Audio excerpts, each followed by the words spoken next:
የኛን ክርስቶስ በዚህ ልክ ደፍረህ ልትናገር አይገባም።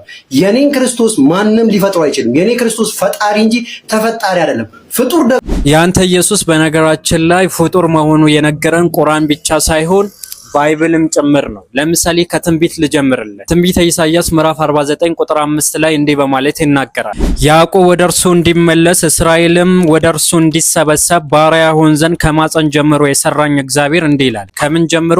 ከማፀን ጀምሮ የሰራኝን እግዚአብሔር እንዲህ ይላል ይላል። ከማፀን የተሰራው የተፈጠረው ማን ነው ስንል ኢየሱስ ነው።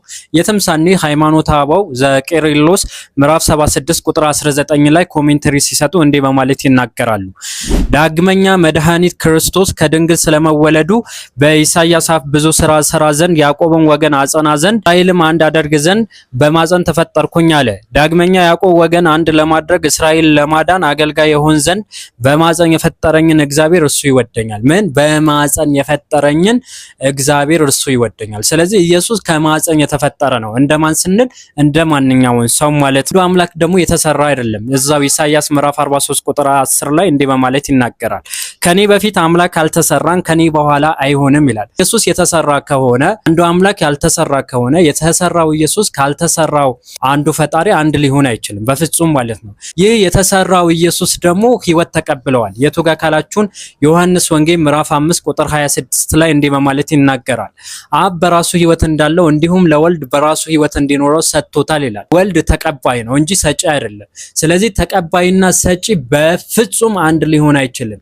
ይህን የተቀበለውን ሕይወት ደግሞ የሚያስቀጥልለት ማን ነው ስንል አብ ነው። ሁለተኛ ቆሮንቶስ ምዕራፍ 13 ቁጥር 4 ላይ እንዲህ በማለት ይናገራል። ነገር ግን በእግዚአብሔር ኃይል በሕይወት እኖራለሁ። ይህን ሕይወቱ የሚያስቀጥልለት ራሱ ማን ነው ስንል አብ ነው እንጂ በራሱ ሕይወቱ ማስቀጠል ራሱ አይችልም። ዮሐንስ ወንጌል ምዕራፍ 6 ቁጥር 57 ላይ ራሱ ብታነቡ ሕያው አብ እንደላከኝ እኔን ከአብ የተነሳ ሕያው እንደመሆን ይላል።